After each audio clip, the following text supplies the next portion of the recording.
Hi guys, welcome back. So once again, joined by Tim from Egg Chasers. Thank you so much, Tim. How are you doing? I'm looking forward to getting stuck into England's backline. Absolutely. Now, if you haven't already, please go over to Tim's channel, Egg Chasers, where we have just a great natter about the forwards, all that fun stuff, scrums, lineouts. It was good fun. And we were kind of in agreement on most stuff, weren't we, Tim? I think that's fair to say, and pretty positive as well. Yeah, what's going on? So let's change that now. Let's get into the backs. And let's talk about positions and then attack and all that sort of good stuff. So let's go straight into there with scrum half, because that is a big bone of contention. Scrum half and fly half, shall we say. In my comment section, it is so split. Really is. Now, Jack Van Portfleet, when I watch Jack Van Portfleet and I try and place him, I really struggle. I don't know about you, because sometimes he looks great and sometimes he looks hesitant. What's your take? I agree with you. The most common comments are about, well, it's more so England's fly half, but we'll get there. But the halfbacks in general, as a pair, and I love Alex Mitchell. That's something else we totally agree on is Alex Mitchell. And you saw, was it two of England's three tries against Wales came when the game opened up, when Alex Mitchell injected some pace. Certainly Ollie one of them try came as a direct result of that. And you saw the injection of pace. It's hard to tell whether that's because Alex Mitchell was better or because everyone was tired and Alex Mitchell was being injected into the game. I would like to see Alex Mitchell start. I do, though, understand what Steve Borthwick is doing. And he's doing with England exactly what he did with Leicester Tigers. And we talked about the forwards keeping it simple, getting the fundamentals right. And England had massive success out of the territorial kicking game against Wales. And Jack Van Portfleet was a huge part of that. That's true. Yeah, fair comment. And he was a massive part of that. And that pressure game that England played, and really, I know it was closer than it should have been, partly because of the goal kicking and stuff, which we'll get onto, and for whatever reason. But even though it was only 5-point difference for a while, for quite a long time in the second half, I never, ever thought England were going to lose that game. They were in total control. And Jack Van Portfleet did bring quite a bit of that control, as far as I'm concerned, with his kicking game. And his box kicking is superb. Yeah. Out of the young scrum halves, he's the best kicker. Yeah, 100%. So if you want the game to open up a little bit, he can do it, and he has looked good sometimes off the bench, hasn't he? So I don't know, maybe he's doing the job that he's been asked to do, and that's why we're seeing him as a little bit more limited. I don't know. Yeah, no, I think you're right. I think he is. It's tough, isn't it? As a scrum half, especially a young scrum half, such a tough position to come in and do well, because you've got so much in your head. You've got that game plan you have to deliver for the coach. Plus, you have to look for breaks as well. You can't, just keep your head down. So many decisions to make. It is super tough. And I think he has been a little bit slower than maybe he could have been getting going, which isn't really a criticism because it's so hard. But yeah, I think you're right. I think he's there primarily to start with for, being solid, get that kicking game going. And then sometimes it just looks like he's stuck between two minds, and then he comes a bit unstuck.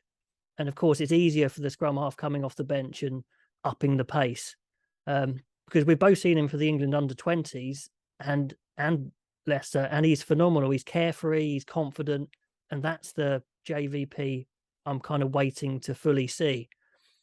But this will lead. I was going to say this will lead into the fly half, but how do you feel about this kicking pressure game that Steve Borthwick is doing? Because what I'm certainly sensing from a lot of England fans is, despite the win against Wales and Italy, which they feel was expected, and I understand that, although I would point out that was the first time England have won in Wales in 6 years, and away from home, the biggest win against the biggest away from home, and the biggest win against Wales, the biggest margin of victory against Wales since 2003 in Wales. And it should have been a lot more. So if Farrell got his kicks, it would have been a huge margin.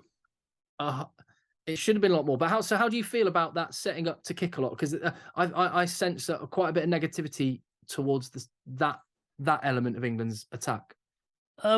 There's always going to be negativity to kicking. It's just the way it is. But you're looking at the stats. All the best teams kick, and as long as you kick well and with purpose, I think you can definitely understand it.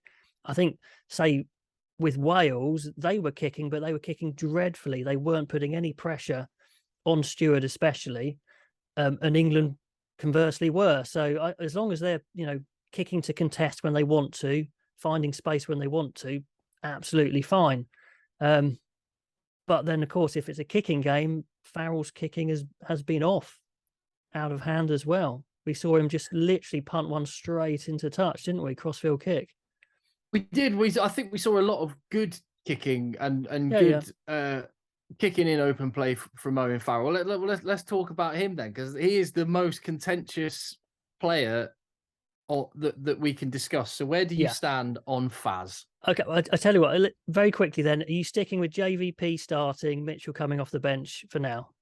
I would like to see Mitchell start, but I understand what Borthwick's doing, and I'm willing to stick with what he's doing, because Mitchell got a good half hour, and I'm fine with that. Yeah, I can see it both ways, but I can see a lot of sense for sticking as well. But I think Mitchell, he's so good, I think he almost deserves a start. So I think that's a 50-50 call. And JVP's great off the bench, I reckon. I reckon he could be really good. Read up. Okay, I tell you what, I put a video out earlier today on the day of recording, although this video will be released later, literally on this topic of the England fly half situation, because it's so contentious. So I said, look, I don't really know. So I put it over to the viewers, and I'm looking at the results. I've got the results at the as they are. I'm sure they'll go up higher. I've got 255 respondents. So let me guess. Let me guess. Yeah, exactly. That's what I was going to say. Guess. I haven't looked yet. So the options are obviously Farrell, Smith, Marcus Smith, George Ford, and I put Finn Smith in there as well because he's been in the training squad, or other. So there's 5 options. And I haven't clicked on the pie chart yet. I would say there'll be 40% Marcus Smith. Yeah. 30%, 35% George Ford. You're going to have to add this up now. What does that leave me with? 25%. 10% Finn Smith and 15% Owen Farrell. Okay. I trust you that adds up. I've been reading the comments in my comment section, and it's so split. I wouldn't be surprised if this was equal across the board, honestly. Okay, let's have a quick look here. So we've got Owen Farrell, 28, Marcus Smith, 35, George Ford, 33, Finn Smith, 3. So the 3 big guys, if you like, Smith, Ford and Farrell, are roughly equal, although Farrell is a little bit behind. Yeah. So, and I think that that summarizes where we're at. That's where my thinking's at, is I could make a case for any of them. Do you know what? I think you've got a very you've managed to collect a very knowledgeable, fair group of viewers there, Rich. Well, yeah, they are, aren't they? But I like that. I'm pleasantly surprised. That's one great thing about YouTube, is you can talk with your mates about this stuff, but then you can actually get a decent sample from the public, from the actual rugby fans, and you get a decent result, I reckon. But do you have a personal preference, a strong personal preference that's not 50-50 or 33.3%? Yes. So I think it's fair to say, and I think this probably had Owen Farrell's goal kicking been as we know it should be, then I imagine it would have been equal throughout. I don't know, across the 3 of them. I would have thought that is not good enough. 47% across the 6 nations so far is not good enough. That has to improve. Assuming that it does, assuming that it can, yes, I'm very happy with Owen Farrell as the starting 10. I thought he played well against Wales. I don't understand the disproportionate amount of criticism that seems to have been thrown his way. I will also say I absolutely love George Ford. I think he is an elite level fly half. And I have Farrell, Ford, Smith as my pecking order out of those four, which is not to criticize Marcus Smith at all. I think he's absolutely fantastic. I would love to have him in. I think he should be in, and will be in the World Cup squad. But when everyone's fit and firing, I have him as the third choice. What amazing options England have got. Absolutely. And like I said, I've done a big video on it. So do go and watch that, and I'll go through all those options.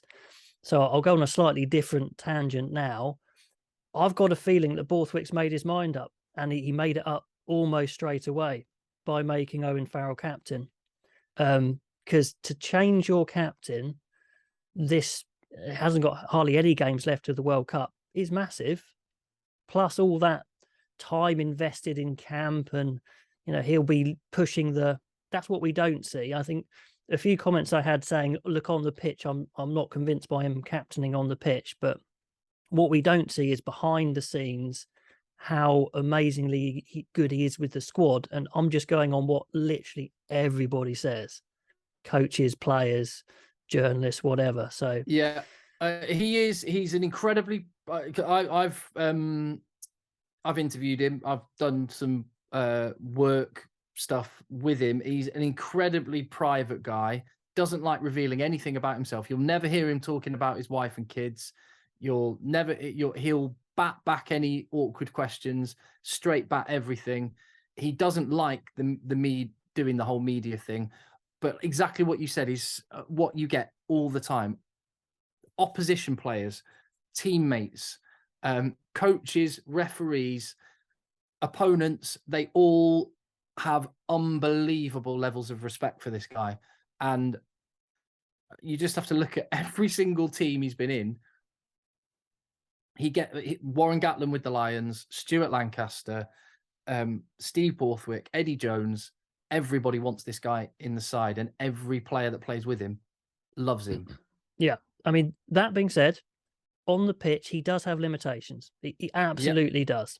I mean, I was watching lots of games of him when he was younger for England, and he was a fair bit quicker. He really was. So he's not that quick. He's a bit flat, and this isn't like I'm not having a go at him. It's just what it is. He's a bit flat-footed naturally. But he works like an absolute beast. Don't get me wrong. But when you're comparing him with fly halves like Finn Russell will be dancing before you. He could be stepping. He could be chipping, and you can't, just from his athletic movements, you can't tell what he's going to do, and it's very quick. With Farrell, it's just that little bit slower.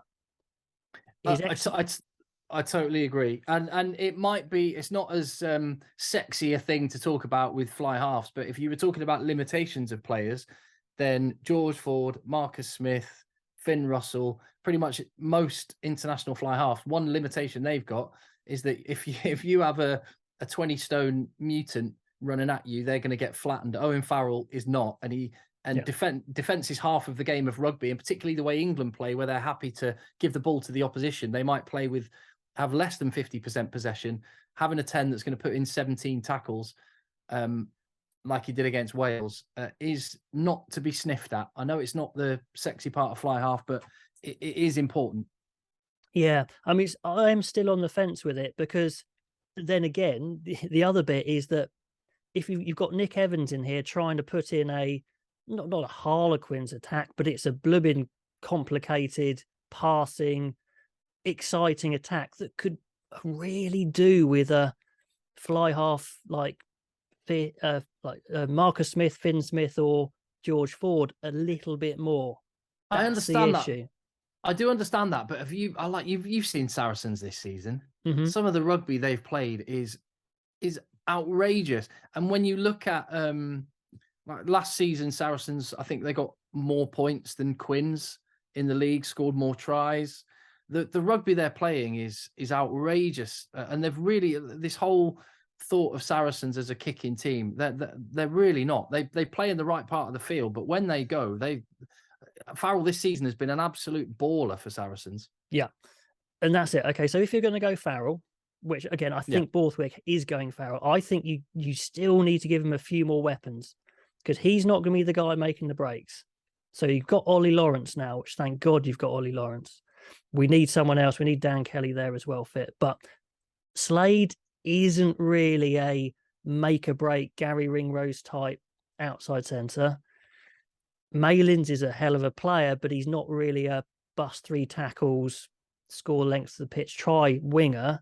So I think they need 1 or even 2 more out and out attackers. Freddie Stewart, again, great player, but he's not going to be a beat everyone sort of guy.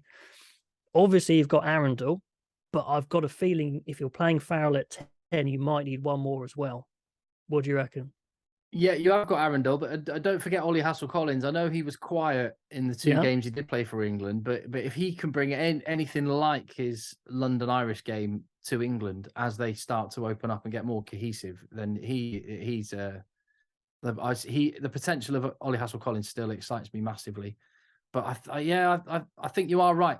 Again, when I was revisiting that semi-final in the 2019 World Cup, what stood out massively is then how incredible Elliot Daly and Anthony Watson both are. Were and are. I was thinking the same thing. Sure, you had Ford and Farrell. Neither of those are going to make massive breaks, but everyone else was absolute box office. Tuolangi at his best, he was great. May was a rocket. Watson was footwork and pace, and Elliot Daly is an attacking fullback. So you had 4 absolute show-stopping attackers, and I'm not sure we're there yet with England. You're right to mention Slade as what he's brilliant at. He's just a classy player, really smooth rugby player, great rugby brain. But Elliot Daly has played quite a lot of 13. Joe Marchant, he's an electric, exciting. So in the outside centre position, you could have one of those 2. Anthony Watson is there on the wing, and Arundel, Hassel-Collins on the other wing, and it's starting to get there. Yeah. Okay. So let's leave the fly half one because that's and comments below again, and get on that vote on my other video because I'd love to know what I can literally see it ticking up as we're doing this video, which is quite funny. Okay, centres. So Ollie Lawrence, is he absolutely nailed in? He is, and I'd have to, and I've done this a couple of times. I'm going to do it again just to be clear. I was wrong. Ollie what did you say? What did you say? I thought he was a slight square peg in a round hole. I thought, he could play 12, but he's really a 13. So I did say that as well. Best option. And I was sort of more thinking Dan Kelly was the only option we had to solve that issue. But I was completely wrong. Wrong. He's the real deal. He stepped up more than I thought, much more than I thought. And you can see in his interviews as well, I think Borthwick was a breath of fresh air for him. I think him and Eddie Jones clashed badly for whatever reason. And with Borthwick, he feels like he's got his backing and he's just comfortable and confident. And we could see exactly what we saw like all that way back in England under 20s when he was literally unplayable. Now we're starting to see it. So that's just fantastic. Yeah. It's great to see. So he's nailed on. Like as you've already said, Dan Kelly fit and getting some game time soon is important so that he's in the fold for World Cup time. It's interesting that I know he wasn't named in the squad, but Tuolangi was training with the squad the last couple of days. Yeah, he's still floating around there, isn't he? I don't know. Still floating around because I think Sale don't have a game this weekend. Is that right? So there's always loads of cancelled games with Worcester and Wasps out. It's annoying. They do. They're playing Saracens. Okay. Anyway, that's interesting. Well, if you want a player like Ollie Lawrence, then if Dan Kelly's not fit, Tuolangi's really your only other guy anyway. It's looking that way, isn't it?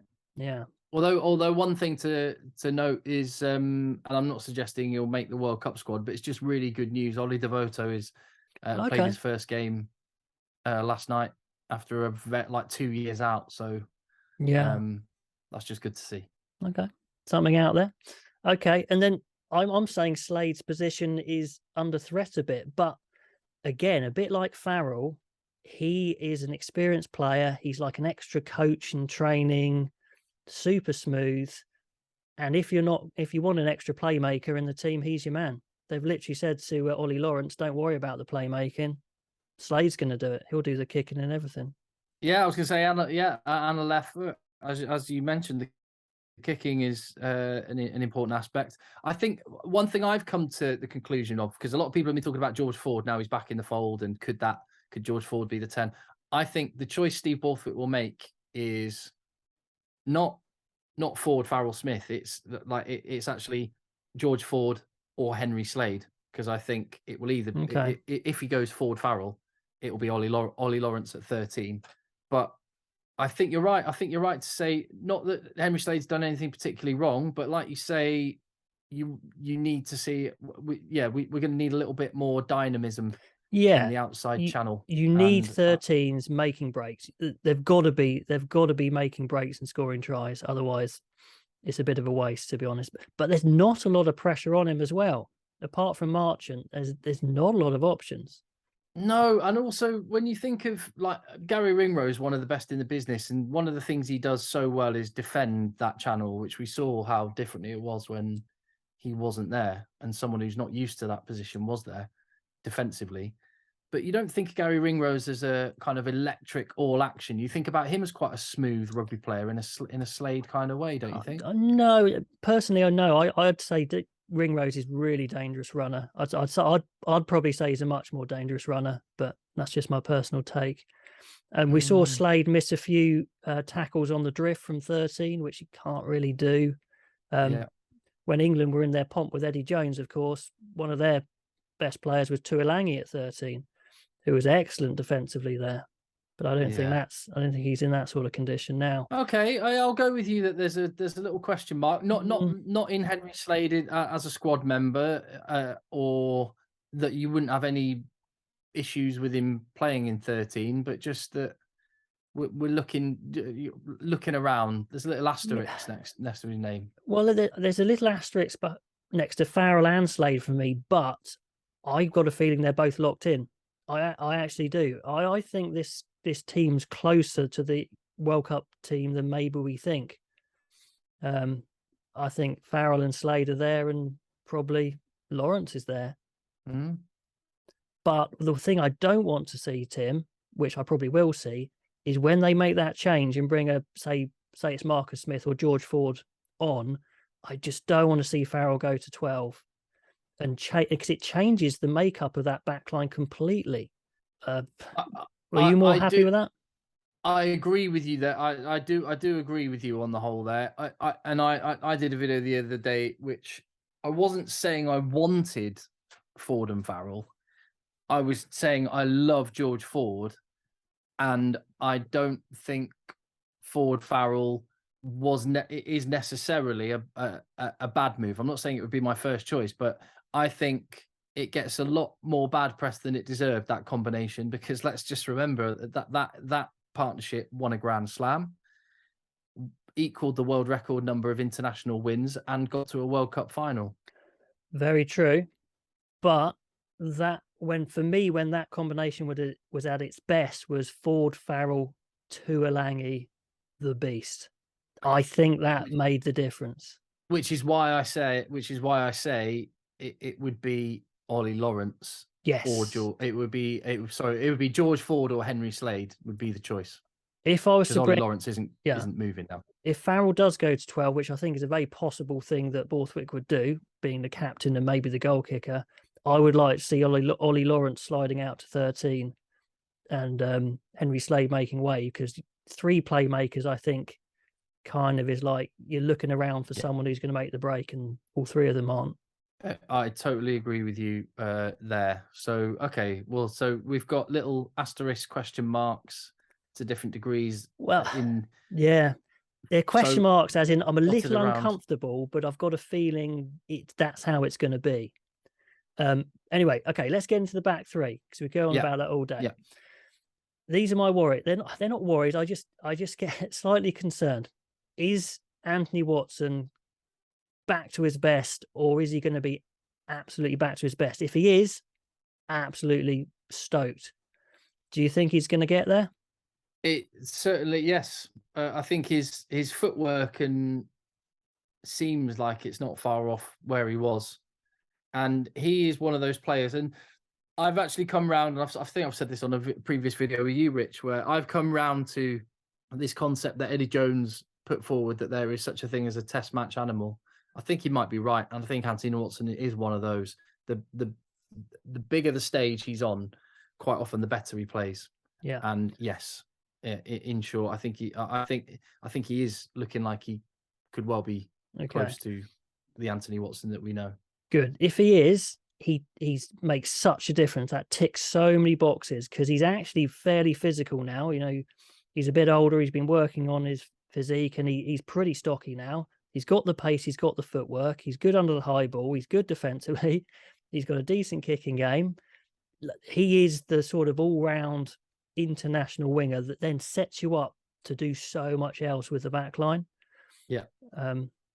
More so than Johnny May. And I think Johnny May was back in the squad, wasn't he, at one point, training? Yeah, I wonder if that was, I did wonder, is that because Gloucester don't have a game this weekend and potentially, and they just needed bodies there? I mean, I think he's got his spot in the pecking order, and it's below all of the players. I think that's why Caden Murley is playing with Quins and Johnny May was with England, isn't because Johnny May's gone up above him in the pecking order, but Quins have got their big game at Twickenham. Gloucester haven't got a game. Yeah. I think that's probably what's going on there. Yeah. So, I mean, I would be looking, if Anthony Watson's back to his best, I would be looking in Anthony Watson on one wing, period. Are you the same? 100% with you. Yeah. Okay. And then what do you do with the other two positions? I'll just chuck it straight out to you. What would you do? Oh, Max Malins has done nothing wrong. In fact, he's done a lot right, hasn't he? True. So but I've got a saying that doing nothing wrong is not a justification for being selected. Very true. And I was going to say, so it feels harsh saying this, but I think it was so unfortunate that he was injured, because Elliot Daly's form before his injury was demanded that he was starting for England, and he's another big unit that is rapid, and I'd love to see him in England's backline. So I know everyone's it may be too late, and I know everyone's so excited about Henry Arundel, and I am, but Henry Arundel's only played, he's got 6 international caps now. He's played 13 Premiership matches. But do you know how he gets to play more games? You pick him. You pick him. You pick him to start. You know, I would start him all day long. So I've come over the top of you there. No, what's your two? You know what I'm saying now. So assuming he's fit and firing, I go Watson and Daly. But I also want to. I do want to see Ollie Hassel-Collins again with an attack that is. So I see this is one where, yes, there are a limited number of games, and I don't know. I honestly don't know, because I want to see Ollie Hassel-Collins get some game time. Go on, give it to me. Give it to me, your back three. Now, pushing it, Tim. Well, only because he's a known quantity. I'm going Elliot Daly, but okay. Yeah, so I'm going Elliot Daly, but I do want to see what Arundel and Hassel-Collins can do. Yeah, you sticking Stewart? Yeah, I am. Yes. Although I will say, like, he is incredible at what he's incredible at. But I think what you identified when you talked about England's backline in 2019 is that he, much like Farrell, there are limitations to Freddie Stewart, but his upside is too good not to pick. Right. Okay, I'll go for mine. So we're both looking in Watson. If he's back to his best, I think that is definite. My point with Henry Arundel is pretty easy. He could be one of the best back three in the world. Period. And if you have the best back three in the world, you start them. So that's it. I think that's simple. You know, Jason. And actually, do you put Jason Robertson on the bench? Yeah. No, you would not put Jason Robertson on the bench, and you got a good point. And actually, New Zealand, they have a history of doing this with their wingers. Sevu Reece, when he was really young, came straight in. Nehe Milner-Skudder won a World Cup, was a young guy, came straight in. Maybe maybe you're convincing me just to Well, and just to seize the try and day a bit. convince you a bit more, it's not like he's one of those wingers who's just crazy physical and quick. He's got skills. He is a fullback. He can kick. He can catch. He's not a dummy. I don't think it's a risk. I'm going with you. Do you know what? Oh, Yes, you've chucked Daly yes. out. I think Daly in the squad, and I would trust him all day long. To be, and he would be the option at 15 to maybe. Wow, then Malin's. God, it's really hard. But yeah, no, I love Hassel Collins as well. And when you see Hassel Collins and Arundel in the Irish backline, it's hard to pick which one is more dangerous and devastating. Yeah, but let's see this kid. Absolutely. Let's see him. Give him some caps. Give him some starts. And I'd have him as my backup 15 as well. I'd have him switch. I'd have maybe a winger on the bench, Malin's on the bench maybe, or another winger on the bench, and then switch Arundel to 15. Because the one thing I want to see from Stewart, Tim, the one thing, sure, he's going to always have a few limitations being a bigger guy.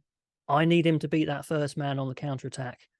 No, and really just at least beat one man, get them on the front foot, and you can't, that's it.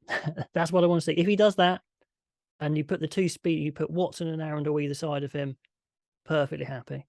The way you were with the halfbacks and going, I think this, but I'm just anticipating where Borthwick will go. I'm kind of going, go on. I can see that, and I can go with you, but I'm anticipating Borthwick's not picking anyone other than Stewart for the reason that the game plan that he's going to play is kick, pressure, and the very presence of Freddie Stewart makes it less likely that the opponent will kick back to England for fear of him just mopping it up. Well, so unless you're Wales, Freddie Stewart being there at the back unless you're Wales, brain dead choices. But the presence of Freddie Stewart just being there means that you're more likely to win that territorial kick game, which is what Borthwick is basing his whole game plan on. Yeah, true. And also towards the end of the game, I would quite like to see Arundel slot into 15 as there's a bit less kicking and people are really going for that win, and then pop another winger on the bench on the other side, say Hassel Collins or someone like that. Now you're talking. I like the sound. I like the sound of that. Absolutely. Yeah. God, can you imagine like the game? Because this is what we're going to get. So Steve Borthwick and Leicester did this last year and the last couple of years. They try and get ahead and then just squeeze and pressure. We're going to see in the next couple of weeks, England probably, more than likely, we're going to see them at some point behind and having to chase the game. Yeah. And if you can imagine Smith, whether it's Smith or Ford or whatever, and Arundel as a 15 with electric wingers, and then we can see a very different England, which we will need to do at some point during a World Cup campaign. If you want to win a World Cup, you're going to be behind and have to go and do something. That's it. At some point, a world-class team needs a fullback to almost go the length to beat like 4 or 5 players and make something off a counter-attack. So I think they need their option. Anyway. I love it. Okay, we've waffled on enough. We've had a good time here. If you haven't seen Tim's section already, do go over to Egg Chasers and have a look at when we talk about the forwards and the set piece. That would be great. Do subscribe to Egg Chasers if you feel like it. Subscribe to Rugby Analyst as well. There's plenty more to come in the Six Nations. Be very interesting to see what Borthwick goes with his next England selection. Tim, any final words? Super Saturday. Are you going to kind of watch or be making videos for that? Because that's going to be a mad day of work, really, isn't it? God knows. Everything all at once. And I think it could well come down to that last game. Not saying that England are going to win it, but Ireland might well have to win it to win it, if you know what I mean. I do hope it comes down to the last game. Yeah. This is such an awesome Six Nations Championship. I'm absolutely loving it. So, bring on the rugby. And thanks for having me again, Rich. No problem. Okay, guys. We'll see you later.